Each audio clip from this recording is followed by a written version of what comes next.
Next Tuesday, voters in the red state of Ohio will decide whether to establish the right to an abortion in the state constitution by voting yes or no on ballot issue 1.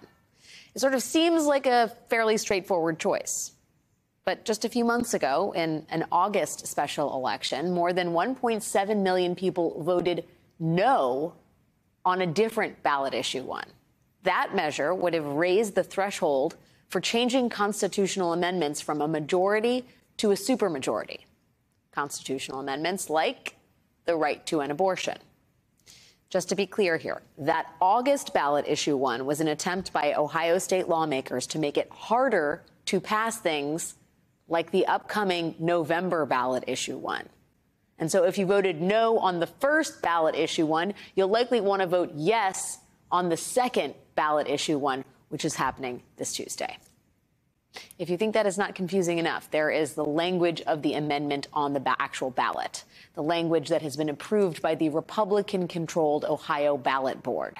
It states that the amendment would always allow an unborn child to be aborted at any stage of pregnancy, regardless of viability, if, in the treating physician's determination, the abortion is necessary to protect the pregnant woman's life or health.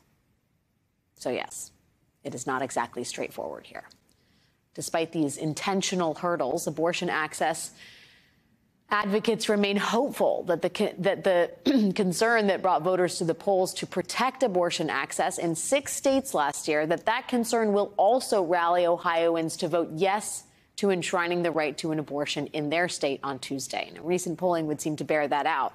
It shows 58% of likely voters are in favor of issue 1 passing, and early voting numbers in Ohio are currently on track to exceed those in August. Now, the stakes here are high and they are immediate for people in Ohio. If issue 1 fails, state residents could face a currently frozen 6-week abortion ban. And that's something the state's highest court could revive soon. Joining me now is Mimi Tamaraju, President and CEO of Reproductive Freedom for All, formerly known as NARAL Pro-Choice America. Mimi, thank you so much for being here. This is such an important race, and there's obviously a lot of news that we don't get to every night, but this one is a really big deal. It is the first time, I believe, that red state voters are going to be asked to vote yes on establishing the right to an abortion. Previous red state referenda have been sort of the inverse, which was not ending abortion access. This is a kind of affirmative access to abortion. How much of a challenge is that in a place like Ohio? Well, Ohio, has just been, as you've laid out, a cesspool of disinformation and misinformation. It's a great example of, when you take an issue to the people, and as the polling you just showed indicates, the majority of folks in Ohio support abortion access. But when it looks like we're winning in a red controlled state like Ohio, folks like Frank LaRose and Mike DeWine pull out every trick in their book to basically try to change the rules. We're seeing this playbook across the country, but nowhere is it more apparent than Ohio. First with the attempt to change the rules, then with the really problematic language on the ballot, and finally with this latest round of ads that the governor has pushed out with his wife, blatantly lying about what this proposition does, and ironically, not addressing it with the press. And he's had very pointed questions about the 6-week abortion ban that he signed that is so extreme it doesn't have any exceptions for rape or incest or health of the mother. So we are in a state where I think the biggest challenge of being in a red controlled state is you have office holders who can really mess with the rules and mess with voters and push disinfo in a way that seems very official because they're government officials. And it's disturbing. But the good news is, as you indicated, we're feeling optimistic cautiously. We're not going to take anything for granted. But the youth vote registrations have surged. Attitudes on the doors from our supporters on the ground have been really positive. We're seeing a surge in volunteerism, and we're feeling good going into Election Day. Yeah, you mentioned the chicanery, which has been off the charts. I mean, also to say nothing of having voters come out in August for a really critical vote. Setting that aside, this is Bernie Moreno, who is a Republican Senate candidate. This is him talking about this amendment. Can we play the sound?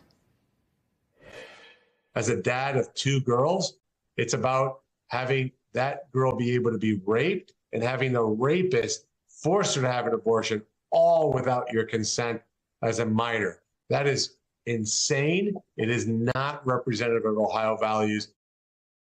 Okay, so the right here, I think, is trying to frame this as a parental rights issue and using the example of a girl being raped and being ordered to have an abortion by her rapist without informing her parents, which seems so nefarious, far-fetched, and largely unsupported by any facts, Minnie. I wonder, what this tells you about the broader concern on the part of the right that this is actually going to pass. Yeah, they're freaking out, Alex. I mean, it's really ironic that he says it sounds insane because he sounds insane. I mean, the examples they're coming up with are so wild. And the disturbing part, to be more serious here, is that the examples, the real life examples that are emerging from states with bans are dystopian and horrific. So that's the real problem here. What's happening with this line of argument, though, about parental consent is, they're desperately trying every route they can to whittle away at abortion support. We're seeing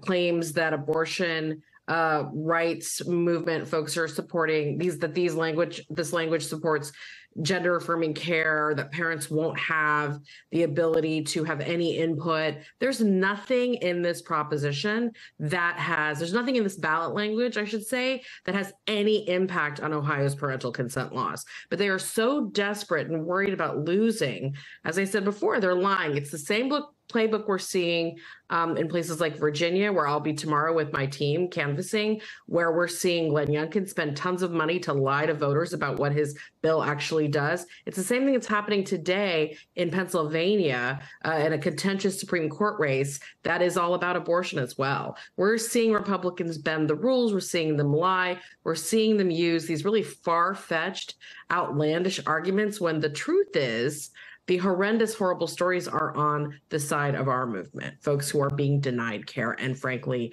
in dangerous circumstances as a result. We didn't have time to get to the fact that the Secretary of State purged 26,000 voters from the Ohio voter rolls 2 weeks before voter registration ends. If you can't win, just make sure they can't vote. Minnie Timaraju, thank you for your time tonight. As a reminder, the election is on Tuesday. If you are in support of enshrining reproductive freedom in the state of Ohio, you want to vote yes on ballot issue 1. Thanks, Minnie.